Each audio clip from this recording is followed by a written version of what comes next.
दोस्तों, अगर आपने हमारी कहानी बुद्धिमान पार्ट 1 नहीं देखी है तो उसे जरूर देखें।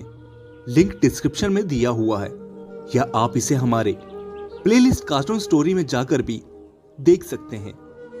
अब तक आपने देखा कि पारस पंडित अपने मुखिया से किया हुआ वादा ना निभा पाने पर गांव छोड़कर दूसरे गांव में रहने लगता है, और जब उसका बेटा बड़ा हो जाता है और उसे इस बात का पता चलता है तो वो मुखिया से पारस पंडित का किया हुआ वादा पूरा कर देता है और फिर अपने गांव में आकर अपने माता पिता के साथ रहने लगता है। अब आगे। बेटा, तूने अपनी समझदारी से बहुत अच्छा काम किया है, पर बेटा, ये तेरे दिमाग में इतने कठिन प्रश्न का उत्तर आया कैसे? हाँ बेटा, बताना कैसे दिया तूने इतने कठिन प्रश्न का उत्तर। आप लोग ही इनको नालायक, बुद्धू और पता नहीं क्या क्या कहते थे, पर देखिए कितनी समझदारी से इन्होंने काम लिया और इतने कठिन प्रश्न का उत्तर भी दे दिया। तो चुप कर माया। पिताजी, दरअसल बात ऐसी है कि उस दिन घर आते वक्त मैंने रास्ते में एक बुढ़िया अम्मा को चक्की में दलिया दरते हुए देखा था। जब माँ ने मुझे मुखिया द्वारा पूछे गए प्रश्न को बताया तो मेरे दिमाग में तुरंत इस प्रश्न का उत्तर आ गया और मैंने उसी सरलता से उसका उत्तर दे दिया, बस। वाह बेटा वाह, आज तूने इस प्रश्न का उत्तर देकर हम सबको गलत साबित कर दिया। मुझे तुझ पर फक्र है बेटा, फक्र है।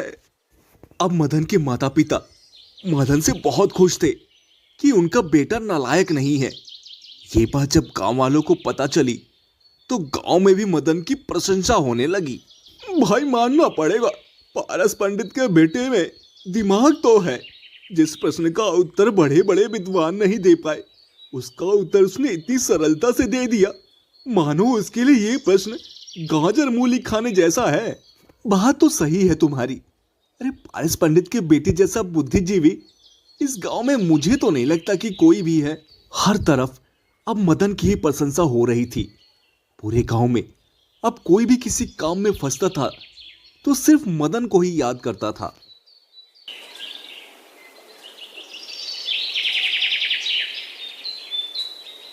मदन बेटा, मेरे खेत में बहुत बड़ी समस्या आ गई है। पिछले कुछ सालों से मेरे खेत में फसल नहीं हो रही है। काका, पिछले कुछ सालों में आपने जरूर खेती में अंग्रेजी खादों का इस्तेमाल किया होगा। बेटा, थोड़ा मुनाफे के लिए तो आजकल सब करते हैं ऐसा। मैंने भी इस्तेमाल कर लिया तो क्या गुनाह कर दिया? काका, ये गुनाह ही तो है। अब इस्तेमाल किया है तो उसका हर्जाना भी तो भुगतना पड़ेगा ना काका। हर्जाना तो भुगत लिया बेटा, पर अब आगे क्या करना है? कोई समाधान बता मुझे। चिंता की कोई बात नहीं है काका, ये तो अभी शुरुआत है। बस खेतों की जुताई करके इस बार गोबर की खाद इस्तेमाल कीजिए, फिर देखिए खेत में फसल ही फसल लहराएंगी। काका ने जब मदन के द्वारा बताई गई गोबर की खादों का अपने खेतों में इस्तेमाल किया तो खेत में फसल लहराने लगी। अब तो गांव वालों के साथ साथ मुखिया भी मदन से सलाह मशवरा लेने लगा। पर कहते हैं ना, जहां कुछ अच्छे लोग होते हैं वहीं कुछ बुरे भी होते हैं। मदन की तरक्की देखकर गांव के ही कुछ लोग मदन से जलने लगे और उसके खिलाफ मुखिया के कान भी भरने लगे। मुखिया को मदन के बारे में लोगों से यह सुनकर बहुत बुरा लगता था।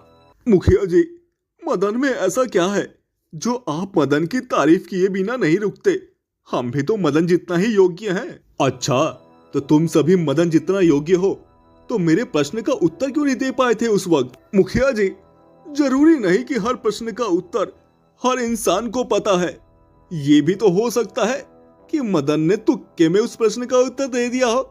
आप एक बार और सबकी परीक्षा लीजिए और देखिए परीक्षा में कौन पास होता है।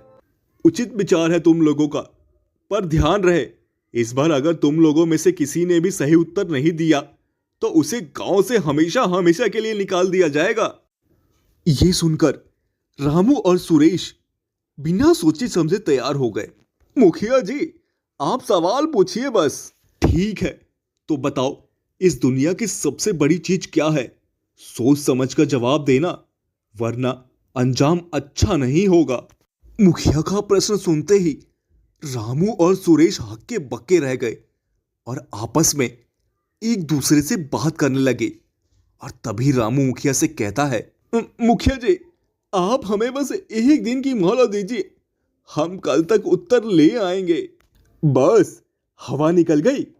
ठीक है, पर ध्यान रहे कोई अटपटा उत्तर ना हो, नहीं तो गांव से निकालने के साथ साथ सजा भी दूंगा। अब तो रामू और सुरेश एकदम परेशान हो गए थे कि जवाब कैसे मिले। अंत में उन्होंने मदन की मदद लेनी चाहिए। चल चल सुरेश, अब तो मदन ही इसका उत्तर बता पाएगा। अगर कल जवाब नहीं दिया तो हम गांव से निकाले जाएंगे। दोनों राजी होकर जब मदन के घर पहुंचे और मदन के बारे में उसके पिता पारस पंडित से पूछा, तो पारस पंडित कहता है, मदन तो बेटा शहर गया है और परसों ही आएगा। कोई जरूरी काम है क्या?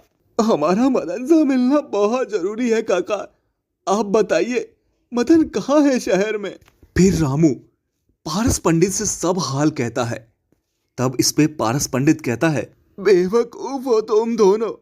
आप जाओ, जाकर उसे ले आओ, वो अपनी बुआ के घर पर होगा।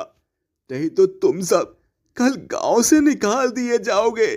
अब मदन ही तुमको बचा पाएगा। अगले दिन दोनों मदन को लेकर गांव आ गए। देखो, मैंने जैसा कहा है वैसा ही होना चाहिए, तभी मुखिया को उसके प्रश्न का उत्तर मिल पाएगा और तुम लोग इस गांव में रहने लायक बचोगे। मदन भैया, हम तो बस आपकी शरण में आ गए हैं। आप जैसा कहोगे वैसा ही होगा। ठीक है, तो फिर चलो मुखिया के पास चलते हैं। सब लोग मुखिया के यहां पहुंचते हैं। अरे मदन, तुम इतनी जल्दी आ गए? अरे तुम तो कल आने वाले थे ना। और ये दोनों तुम्हारे साथ क्या कर रहे हैं? इनको तो मेरे प्रश्न का उत्तर देना था। बताओ रे निकम्मो, क्या उस प्रश्न का उत्तर है? मुखिया जी, आपके प्रश्न का उत्तर है गर्ज। जो आपने इन दोनों से सवाल पूछा था उसका यही सही उत्तर है। गर्ज? पर यह इसका सही उत्तर कैसे हो सकता है? इसका कोई प्रमाण है तुम्हारे पास मदन? बिल्कुल है मुखिया जी। जब लोगों का गर्ज पड़ता है तो वो कुछ भी करने को तैयार हो जाते हैं। जैसे ये दोनों मुझे मेरी बुआ के यहां से आज ही अपने किराए भाड़े से लेकर आए हैं, वरना ये अपनी एक पाई ना दे किसी को।